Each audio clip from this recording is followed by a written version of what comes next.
মাকে কিছুদিন আগে লাবণ্যর কথা জানিয়েছিলাম। আমি লাবণ্যকে ভালোবাসি, মার সাথে আমার সম্পর্ক একদম বন্ধুর মতো। তাই মাকে আমি অবলীলায় আমার সব কথা বলতে পারি। সত্যি বলতে মাই আমার সবচেয়ে ভালো বন্ধু। তবে বাবার সাথে আমার সবসময় একটা দূরত্ব রয়ে গেছে। বাবার রাশভারী গোছের মানুষ। মার সঙ্গে আমরা দুজনই ভাই বোন যত সম্ভব ফ্রিতে হতে পারি, বাবার ক্ষেত্রে সেটা একদমই বিপরীত। লাবণ্যর কথা শুনে মা বলছিল, মেয়েটাকে একদিন বাসায় নিয়ে আয়, দেখি আমার ছেলের কেমন পছন্দ। মা, বাবা যদি কিছু বলে? তোর বাবা কিছু বলবে না, আর বললেও সেটা আমি বোঝাবো। তুই মেয়েটাকে নিয়ে আয়। এরপর একদিন লাবণ্যকে বাড়িতে নিয়ে এলাম। ওকে মার সাথে পরিচয় করিয়ে দিয়ে বললাম, মা, ও হচ্ছে লাবণ্য, সেদিন তোমাকে যার কথা বলেছিলাম। মা বললেন, হুম, মনে আছে। মা লাবণ্যকে বললেন, আচ্ছা, তোমাকে কি আগে কোথাও দেখেছি? চেহারাটা খুব চেনা চেনা লাগছে। লাবণ্য এমনিতেও নার্ভাস ছিল। ও মার সামনে আজ প্রথম এসেছে। তার উপর মার এমন প্রশ্ন শুনে আরও ঘাবড়ে গেল। আমি মাঝখানে ঢুকে বললাম, কোথাও দেখনি মা? কোথায় আবার দেখবে? ও তো আজই প্রথম আমাদের বাসায় এসেছে।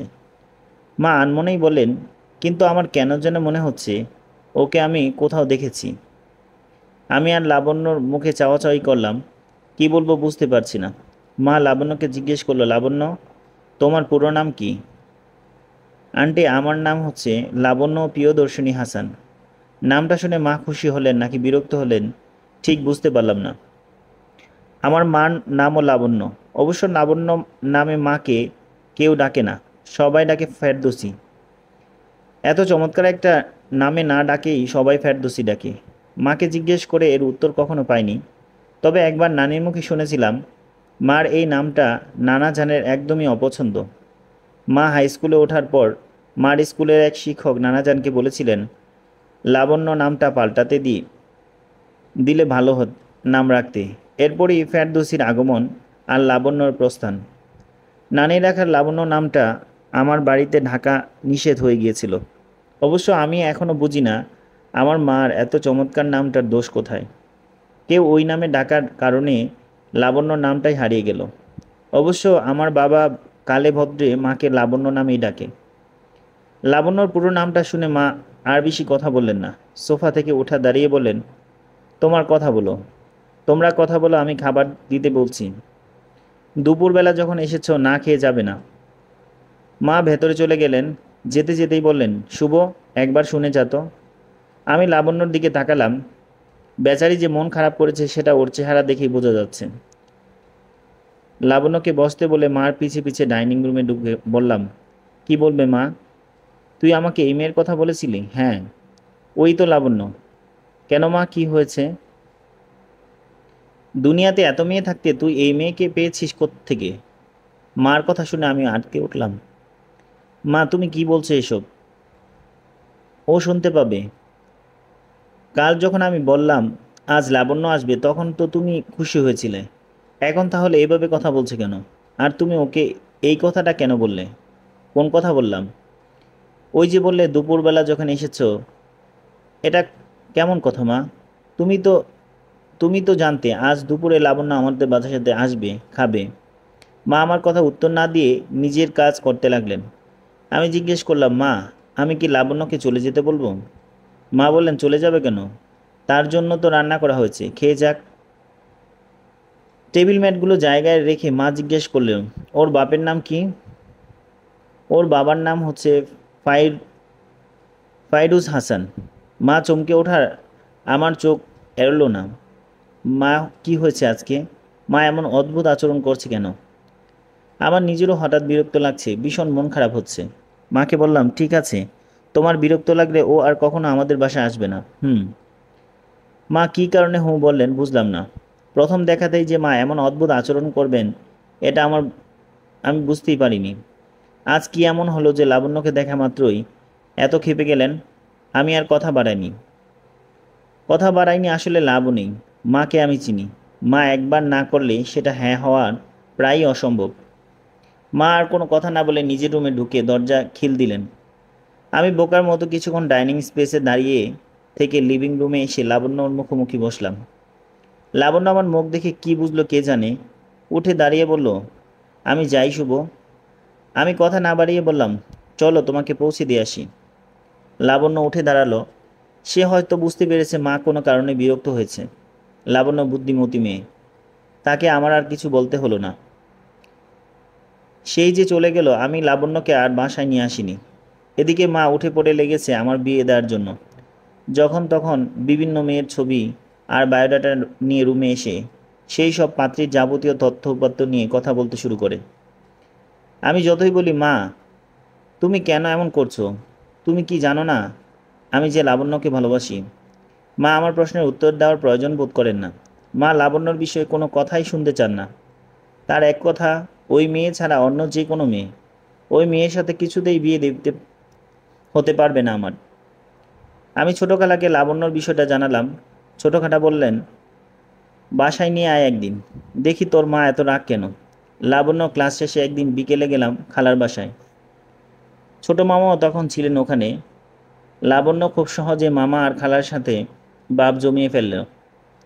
লাবণ্য এমনিতেও সবার সাথে খুব সহজে মিশতে পারে, শুধু আমার মার সাথে কি হলো আমি এখনও বুঝতে পারলাম না। অল্প কিছুক্ষণের মধ্যে লাবণ্য যেন আমাদের ঘরের মানুষ হয়ে গেল। খালা খুব পছন্দ করলো ওকে। চলে আসার সময় আমাকে বলল, শুভ তুই একদম টেনশন করিস না, তোর মাকে আমি ম্যানেজ করব। কি মিষ্টি আর শান্ত একটা মেয়ে, একে ভালো না বেশে পারা যায়? আপাটা যে কি কখন কি করে একদমই বুঝি না। পরদিন ছোটো খালা আমাদের বাসায় এলো। ছোটো খালা মার সাথে লাবণ্যর বিষয়ে কথা বলতে চাইল। মা সোজা জানিয়ে দিলেন তার পছন্দের মেয়ের সাথেই আমার বিয়ে দেবেন। খালা মামা দুজনেই বলল, এত জোর কিসের আপা, তুমি এখন এমন করছো কেন? আর ওই মেয়ের দোষটা কোথায় সেটা তো বলবে। মা বললেন, আমি মেয়ে পছন্দ করে ফেলেছি, আমার বান্ধবী কাজুরির মেয়ে ডিপপল। দেখতে যেমন সুন্দর তেমন ভালো মেয়ে, তাছাড়া হাতছাড়া হয়ে গেলে এমন মেয়ে পাওয়া যাবে না। ছোটো খালা বলল, আপা শুভর কথা একবার ভেবে দেখো, একমাত্র ছেলে তোমার, তুমি ওর আনন্দটা দেখবে না আপা? মা বলল, আমি শুভর ভালো চাই বলেই চাচ্ছি এই বিয়েটা যেন না হয়। ছোটো খালা বলল, কেন এমন করছো আপা? মা বলল, সব কথা তোকে বলতে হবে নাকি? আমি সামনে থাকায় ছোটো খালা একটু অপমান বোধ করলেন বোধ হয়। ছোটো খালা মার কাছ থেকে এমন উত্তর আশা করেনি। খালা লাবণ্যর বিষয়ে আর কথা না বলে অন্য প্রসঙ্গে চলে গেলেন।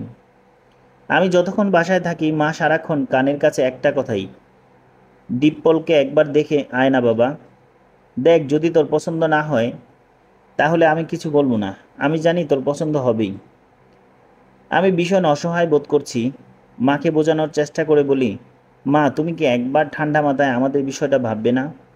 আমি লাবণ্যকে ভালোবাসি মা, আমি ওর জায়গায় অন্য কোনো মেয়েকে ভাবতে পারি না।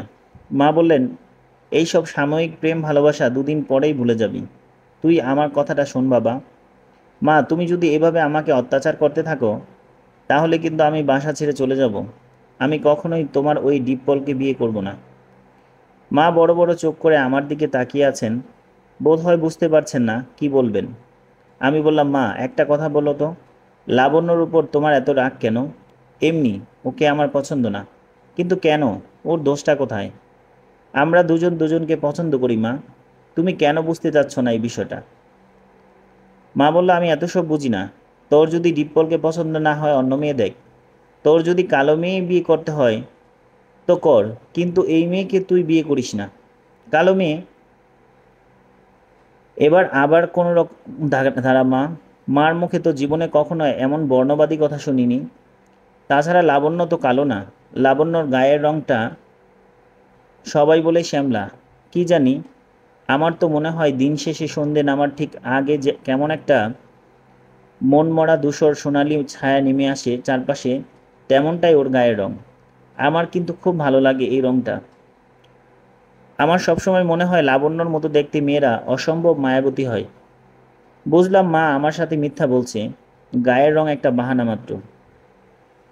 মার দুহাত ধরে বললাম, তুমি আমাকে একটু বুঝতে চেষ্টা করো মা। মা উল্টো বলল, তুই আমাকে একটু বুঝতে চেষ্টা কর শুভ। আমি দীর্ঘশ্বাস গোপন করে উঠে দাঁড়ালাম। মাকে বুঝিয়ে আর লাভ হবে না, তাই হাল ছেড়ে দিলাম। লাবণ্যকে নিয়ে নীরব হোটেলে এসেছি। এই ওর অনেক দিনের শখ নীরব হোটেলে খাওয়ার। দুজন পাশাপাশি বসে আছি, সামনে রাজ্যের ভর্তাবাজি সাজানো, কিন্তু কেউ খাচ্ছি না। লাবণ্যর হাত ধরে বললাম, কি হলো, খাওয়া শুরু করো। তুমি সেই কবে থেকে আসতে চেয়েছো, অথচ আজ যখন আসলাম তুমি এমন গম্ভীর হয়ে আছো কেন? ভালো লাগছে না শুভ, মনটা কেমন যেন অস্থির হয়ে আছে। কি হলো আবার? একটু আগেও তো ঠিক ছিলে। আমি ঠিক আছি শুভ, তাহলে খাচ্ছ না কেন? লাবণ্যর হাতটা ছেড়ে বলল, আমার কেন জানি মনে হচ্ছে আমি তোমাকে হারিয়ে ফেলবো। আমি হেসে বললাম, আমি কি টাকা পয়সা নাকি কোনো জিনিস যে হারিয়ে যাব? লাবণ্য হাসল না, ওর চোখ টলমল করছে। লাবণ্য টলমলে চোখে দেখলে আমি অস্থির হয়ে পড়ি। ওর মন খারাপ আমি একদম সহ্য করতে পারি না। লাবণ্যর হাতটা শক্ত করে ধরে বললাম, তুমি যদি ইচ্ছে করে হারিয়ে ফেলতে চাও তাহলেও হারাতে পারবে না। আমি কোথাও হারাবো না, তোমাকে হারাতে দেব না। আমরা একসঙ্গেই সারা জীবন থাকবো। আর আন্টি? আন্টি চিন্তা পরে করব, এখন খাও আর আমাকেও খেতে দাও। আমাদের খাওয়ার মাঝখানে মেসেঞ্জারে টুংটাং ঘন্টা বাজতে শুরু করলো। খাওয়া শেষ করে মেসেঞ্জারে ঢুকে দেখি ছোট বোন ছোঁয়া নক করেছে। সে কতগুলো ছবি পাঠিয়েছে, সাথে ছোটোখাটো একটা মেসেজ, ভাইয়া দেখ তোর বিয়ের শপিং, এই দেখ ডিপ্পল আপুকে ডায়মন্ড রিং। মেসেজটা পড়ে আর চোখে লাবণ্যর দিকে তাকালাম। লাবণ্য আমার দিকে তাকিয়ে আছে। আমি বোকার মতো হাসতেই লাবণ্য বলল, কি হয়েছে, কার মেসেজ? ছোঁয়া। ছোঁয়া কি বলছে? ও কোথায় আছে, ক্লাসে? আমি বললাম, না, শপিংয়ে। ছোঁয়া শপিংয়ে? এতগুলো কিসের ছবি পাঠিয়েছে দেখি। আমি কিছু বলার আগেই লাবণ্য আমার হাত থেকে মোবাইলটা নিয়ে নিল। ছবি দেখে আর মেসেজ পড়া শেষ করে মোবাইল ফেরত দিয়ে বলল, তাহলে তো হয়েই গেল। কি হয়ে গেল? আন্টি যা চাচ্ছেন তাই হয়ে গেল। কখনোই না। তোমার বিয়ে কেনাকাটা চলছে আর তুমি বলছো কখনোই না? লাবণ্য, তুমি কি আমার উপর ভরসা রাখতে পারো না? শুভ, তুমি যত সহজ ভাবছো বিষয়টা তত সহজ না। আন্টি সব আয়োজন শেষ করে ফেলেছে। তোমাকে যখন ইমোশনালি ব্ল্যাকমেল করবেন তোমার তখন কিছুই করা থাকবে না, করার মতো সময়ও তুমি পাবে না। এই প্রথম আমার একটু দুশ্চিন্তা হচ্ছে। মা সত্যিই ভীষণ রকম বাড়াবাড়ি করে ফেলছেন। আমি ভাবলে ক্ষীণ চোখে লাবণ্যর দিকে তাকিয়ে আছি দেখে সে জিজ্ঞেস করলো, তুমি কি চাও শুভ? আমি পড়া মুখস্থের মতো বললাম, আমি শুধু তোমার সাথে থাকতে চাই, আর কিছু না। হঠাৎ লাবণ্য খুব ব্যস্ত হয়ে উঠল। আমাদের দুজনের তিনজন মিউচুয়াল ফ্রেন্ডকে ফোন করে দিয়ে টিএসসি মোড়ে চলে আসতে বলল। আমি জিজ্ঞেস করলাম, ওদের ডাকছো কেন? ওরা এসে কী করবে? লাবণ্য বলল, বিয়ের সাক্ষী হবে। আমি শুনে ভ্যাবাচ্যাকা খেয়ে বললাম, বিয়ে? কার বিয়ে, কিসের সাক্ষী? লাবণ্য নির্লিপ্ত কণ্ঠে বলল, আমার সাথে তোমার বিয়ে। তুমি মজা করছো লাবণ্য? শুভ, তোমার কি মনে হয় এটা মজা করার সময়? লাবণ্য একবার ঠান্ডা মাথা করে সব কিছু চিন্তা করলে হয় না। শুভ, আর কোনো অপশন আছে তোমার কাছে? কিন্তু বিয়ের পর আমরা কোথায় যাব? তোমার বাসায়। লাবণ্যর কথা শুনে আমি রীতিমতো হাত পা কাঁপতে শুরু করলো। অনুনয়ে সুরে বললাম, আরেকবার ভাবলে হয় না বিষয়টা? লাবণ্য তখন বলল, ভাবাভাবি সময় আমার শেষ।